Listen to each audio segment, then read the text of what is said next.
Hello student, भौतिक विज्ञान की कक्षा में आपका हार्दिक स्वागत है। हम प्रिज्म के बारे में अध्ययन कर रहे थे। इससे पहले वीडियो के अंदर हम छह टॉपिकों के बारे में अध्ययन कर चुके हैं, जिसमें हम प्रिज्म के पदार्थ के अपवर्तनांक का सूत्र, विचलन कोण, प्रिज्म की परिभाषा आदि के बारे में चर्चा कर चुके हैं। आज हम पतले प्रिज्म के लिए विचलन कोण के सूत्र की उत्पत्ति के बारे में अध्ययन करेंगे। तो पतले प्रिज्म के लिए विचलन कोण का सूत्र होता है डेल्टा बराबर a इंटू n-1। यहाँ पर सबसे पहले आप ये कन्फ्यूजन दूर कर लें कि विचलन कोण का सूत्र और अल्पतम विचलन कोण के सूत्र में क्या अंतर है।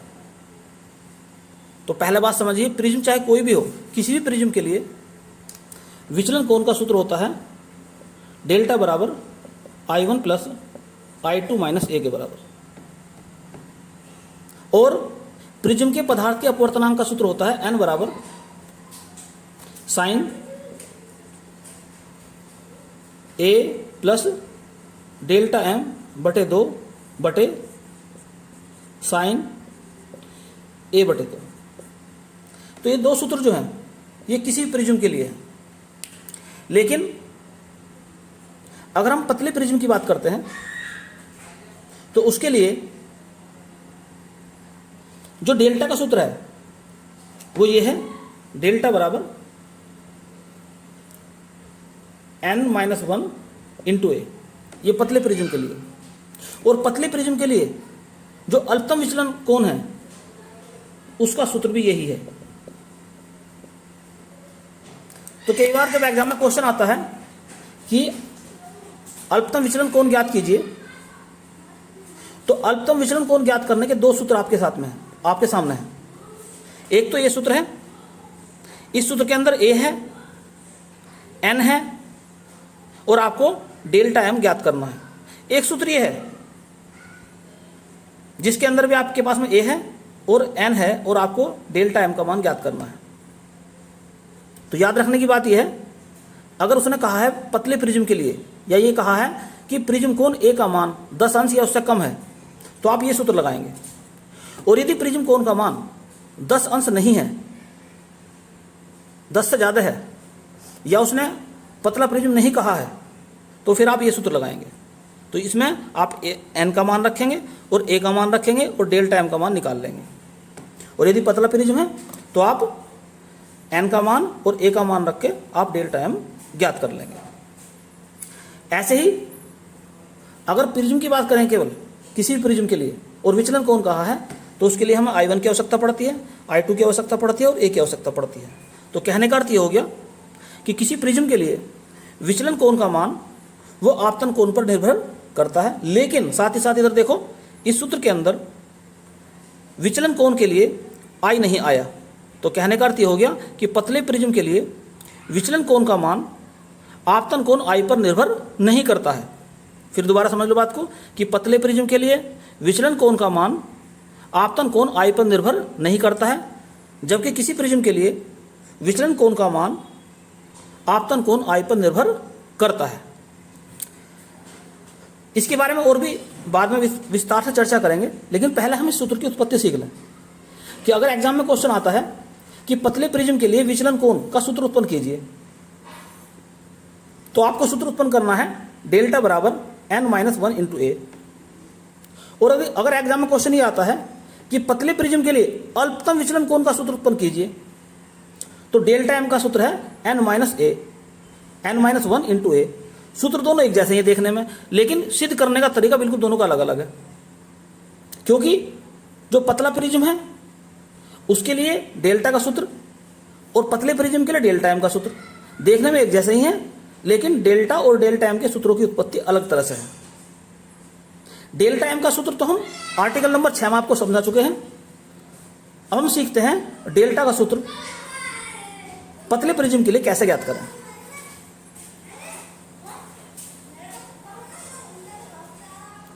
तो जैसा कि आपको पता है कि प्रिज्म के अंदर जो पहला अपवर्तक पृष्ठ है, जिसे हम ए भी कहते हैं, उसके लिए क्या होगा। तो प्रिज्म के लिए पहले अपवर्तक पृष्ठ ए बी के लिए n का मान एन बराबर साइन I1 बटे साइन R1। बात नंबर 1 या समीकरण नंबर 1। अब हम बात करते हैं कि पृष्ठ AC के लिए। अब AC की हम जो बात करेंगे, जैसे हमने चित्र बनाया था यहाँ, ये AB पृष्ठ था, ये AC पृष्ठ था। तो यहां पर हम जो बात कर रहे थे, ये वायु से कांच में गई प्रकाशीय किरण, यानी कि विरल माध्यम से सघन माध्यम में गई, तो एन का सूत्र ये हो गया। लेकिन यहां पर क्या हो रहा है, यहां पर हो रहा है कि जब प्रकाशीय किरण सघन माध्यम से विरल माध्यम में जाती है, तो याद रखना एन के स्थान पर 1/n आएगा। तो कहने का अर्थ ये हो गया कि पृष्ठ AC के लिए, ये पृष्ठ कौन सा था, पहले वाला था पृष्ठ AB के लिए, और दूसरा लिख रहे हैं हम पृष्ठ AC के लिए। साइन आपतन कोण यहां पर क्या है, आपने देखा हो जब इधर से इधर जाए तो आपतन कोण ये हो गया, जिसका नाम R1 है। तो क्या रखा जाएगा यहाँ R1। ऐसे ही ये कौन था I2, तो अपवर्तन कोण हो जाएगा ये I2, तो साइन I2। Equation number 2।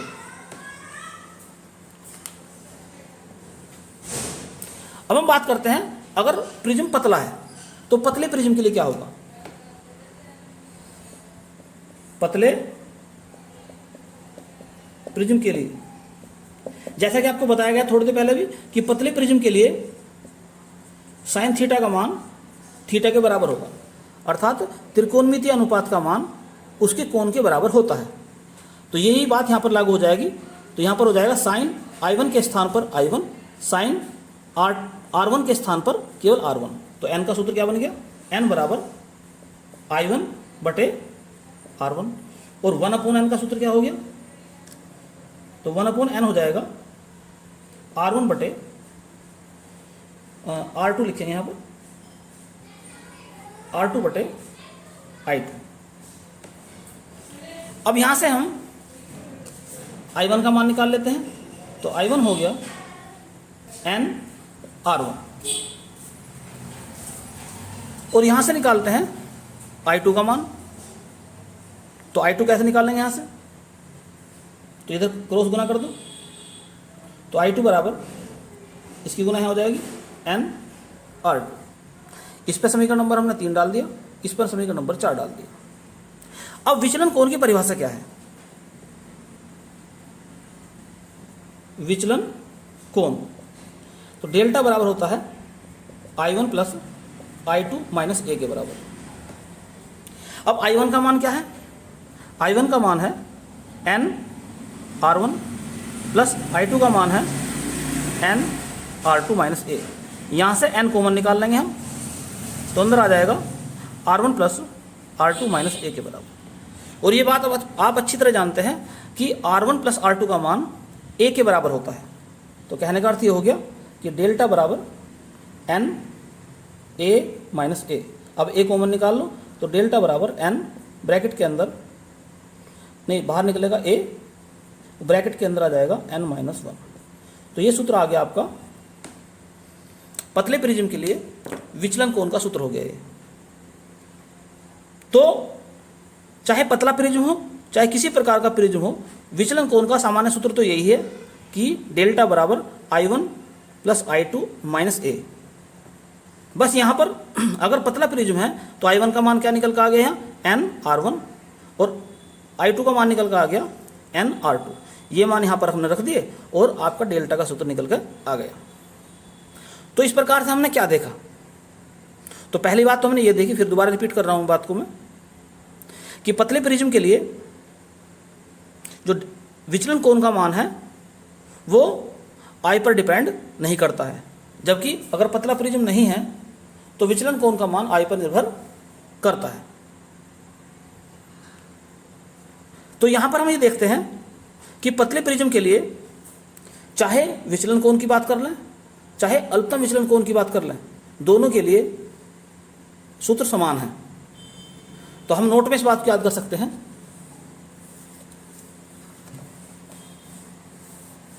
तो पहला नोट हमें याद रखना चाहिए, नोट नंबर 1, कि पतले प्रिज्म के लिए, पतले प्रिज्म के लिए डेल्टा का मान डेल्टा एम के बराबर। क्यों? क्योंकि दोनों का सूत्र क्या है? डेल्टा का सूत्र भी क्या है? n-1 इंटू ए, और डेल्टा एम का सूत्र भी क्या है? n-1 इंटू ए।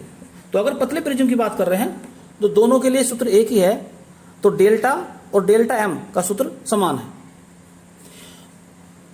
और दूसरी बात याद रखनी है कि अगर ए का मान जो ए है, यदि ए का मान 10 डिग्री से कम है, अगर ए का मान क्या है? 10 डिग्री से कम है, तो विचलन कोण या अल्पतम विचलन कोण का सूत्र लग जाएगा n-1 इंटू ए। लेकिन अगर ए का मान 10 डिग्री से बड़ा है, बड़ा कोण है, तो इस कंडीशन में n का सूत्र लगेगा साइन डेल्टा एम प्लस ए बटे 2 अपॉन साइन ए बटे 2। तो यहां तक की बात आपको अच्छी तरह समझ में आ चुकी होगी। अब हम next very very most important बात पर चर्चा करते हैं।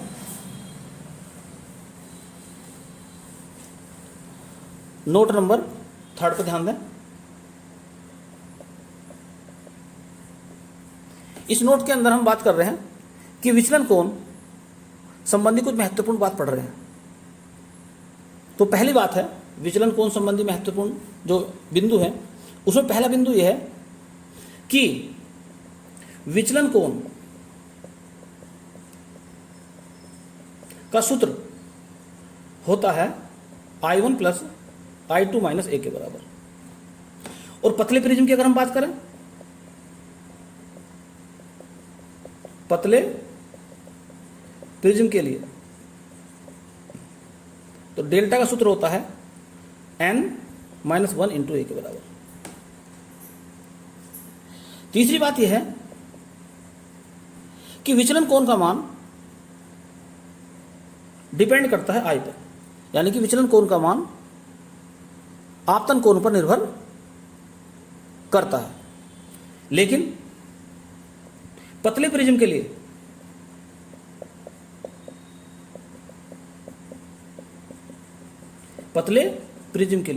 विचलन कोण का मान आपतन कोण पर निर्भर नहीं करता है।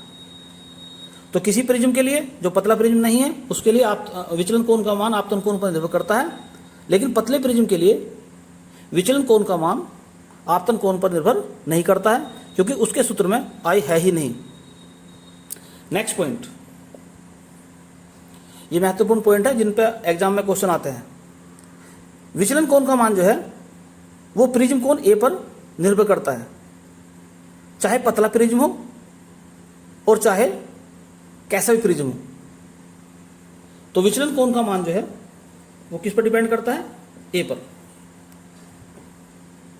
तो विचलन कोण का मान जो है प्रिज्म कोण ए पर निर्भर करता है, तथा पतले प्रिज्म के लिए भी विचलन कोण का मान ए पर निर्भर करता है। दोनों कंडीशन में जो है विचलन कोण का मान ए पर निर्भर करता है, और विचलन कोण का मान I पर निर्भर करता है। लेकिन पतले प्रिज्म के लिए विचलन कोण का मान I पर निर्भर नहीं करता है। किस पर निर्भर करता है? विचलन कोण का मान ए पर, चाहे पतला प्रिज्म हो चाहे किसी प्रकार का प्रिज्म हो। तीसरी बात, 1 2 3 4, पांचवी बात यह है कि विचलन कोण का मान ये n पर डिपेंड करता है। जो विचलन कोण का सूत्र है उसमें n-1 इंटू ए है। तो कहने का अर्थ ये हो गया कि विचलन कोण का मान प्रिज्म के पदार्थ के अपवर्तनांक स्मॉल n पर निर्भर करता है, तथा पतले प्रिज्म के लिए किस प्रकार निर्भर करता है? डेल्टा बराबर n-1 पर निर्भर करता है। अगर प्रिज्म किसी प्रकार का है तो उसके लिए सामान्य सूत्र लगेगा, लेकिन अगर पतला प्रिज्म है तो हम ये कहेंगे विचलन कोण का मान n-1 के समानुपाती होगा। अब हम बात करते हैं नोट नंबर 4।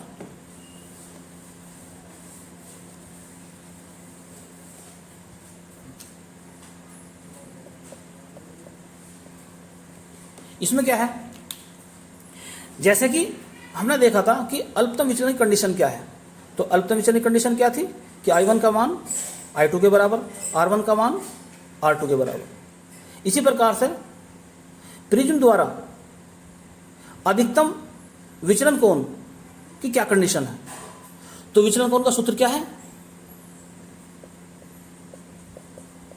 विचलन कोण डेल्टा बराबर I1 प्लस I2 माइनस ए। तो अधिकतम विचलन के लिए I1 का मान 90 अंश होना चाहिए। कितना होना चाहिए, 90 अंश। इसका मतलब क्या हो गया, जैसे प्रिज्म है, ये आपतित किरण है और ये आपतन कोण I है, तो अधिकतम विचलन की कंडीशन ये है कि ये I जो है ना बढ़ते बढ़ते 90 अंश हो जाए। इसका मतलब क्या हो गया कि I, ये किरण बिल्कुल इस पर से कैसे जाए, तो I का मान कितना हो जाएगा, 90 अंश। तो यदि I का मान यानी कि I1 कह लो, यदि I1 का मान 90 अंश हो जाता है तो उस टाइम पर विचलन कोण का मान अधिकतम होगा। तो हम ये कह सकते हैं कि अधिकतम मैक्सिमम विचलन कोण बराबर 90 अंश प्लस I2 माइनस ए। तो ये कंडीशन होगी अधिकतम विचलन कोण उत्पन्न करने के लिए।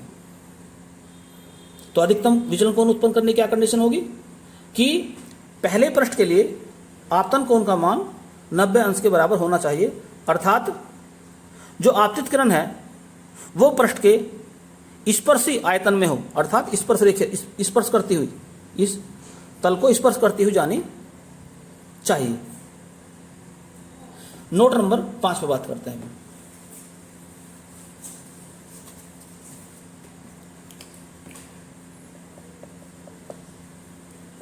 अब हम क्या देखते हैं कि जब ध्यानपूर्वक समझने की जरूरत है इसको, बात को भी, ये प्रिज्म का पहला तल था ए बी, ये प्रिज्म का दूसरा तल है ए सी। ये आपतित किरण, ये अपवर्तित किरण और ये निर्गत किरण। अब क्या होगा कंडीशन, यदि ऐसा हो जावे कि यहां पे पहला विलंब डाल लो और ये मान है I2 का। अब I2 का मान अगर 90 अंश हो गया तो क्या होगा, तो अगर I2 का मान 90 अंश हो जाएगा तो ये किरण रह जाएगी बिल्कुल स्पर्श रेखा। और यदि I2 का मान क्रांतिक कोण से अधिक हो जाएगा, अभी I2 किधर से लेंगे, एक्चुअल में से इस तरह से लेना चाहिए हमें कि ये आपतित किरण है और ये होगी निर्गत किरण। तो आपतित किरण और अभिलंब के बीच जो कोण बनता है उसे कहते हैं I। और यदि प्रकाशीय किरण सघन माध्यम से विरल माध्यम में जाती है, कांच क्या है, सघन माध्यम है, ये क्या है, विरल माध्यम है। तो जब प्रकाशीय किरण सघन माध्यम से विरल माध्यम में जाती है, पहली शर्त समझ में आ गई कि प्रकाशीय किरण सघन माध्यम से विरल माध्यम में जा रही है यहां पर, तो वह आपतन कोण जिसके लिए अपवर्तन कोण का मान 90 अंश हो जाता है, जैसे कि मैंने अभी दिखाया था, ये अपवर्तन कोण हो गया एक्चुअल में। अगर ये किरण ऐसे चल जाए यहां से होकर ऐसे, तो ये कोण हो गया 90 अंश का। तो यदि ये कोण 90 अंश का हो जाए तो ये जो आपतन कोण है ना, ये क्रांतिक कोण होगा IC के बराबर। हालांकि इधर के कोण को हम क्या कह रहे थे, R कह रहे थे अभी थोड़ी देर पहले, लेकिन आपतन कोण तो वास्तव में I मान लें अगर हम इधर से जाए, तो ये आपतन कोण हो गया, ये अपवर्तन कोण R हो गया। तो यदि आपतन कोण का मान क्रांतिक कोण के बराबर कब होगा, जब R का मान 90 अंश हो जाएगा। तो यदि निर्गत किरण स्पर्श रेखा हो जाए, स्पर्श करती हुई चली जाए बिल्कुल ऐसे, तो यदि निर्गत किरण के लिए R का मान 90 अंश हो जाता है तो आपतन कोण का मान क्रांतिक कोण के बराबर हो जाता है। अब यदि I का मान बड़ा हो जाएगा IC से, अब क्या कंडीशन होगी, ये जो अपवर्तित किरण थी इधर जाने वाली, जो वायु में गई थी, ये किरण इधर नहीं जाएगी। अब ये प्रिज्म के अंदर ही पूर्ण आंतरिक परावर्तित हो जाएगी, पूर्ण आंतरिक परावर्तित हो जाएगी। तो यदि जो अपवर्तित किरण है उसके लिए आपतन कोण का मान क्रांतिक कोण से बड़ा हो जाएगा, जो तो निर्गत किरण है वो दूसरी तरफ नहीं निकलेगी, बल्कि प्रिज्म के अंदर ही उसका पूर्ण आंतरिक परावर्तन हो जाएगा। तो प्रिज्म द्वारा प्रकाश का निर्गमन नहीं होगा, अर्थात प्रकाश दूसरे तल से बाहर, दूसरे पृष्ठ से बाहर नहीं निकलेगा। तो एग्जाम में अगर ये बात पूछी जाए कि वो कौन सी कंडीशन है जिसके द्वारा प्रिज्म पर प्रकाश डालने के बाद में दूसरी तरफ से प्रकाश नहीं निकले, बल्कि प्रिज्म के अंदर ही पूर्ण आंतरिक परावर्तन हो जाए, तो उसकी कंडीशन क्या है कि आपतन कोण का मान क्रांतिक कोण से अधिक होना चाहिए।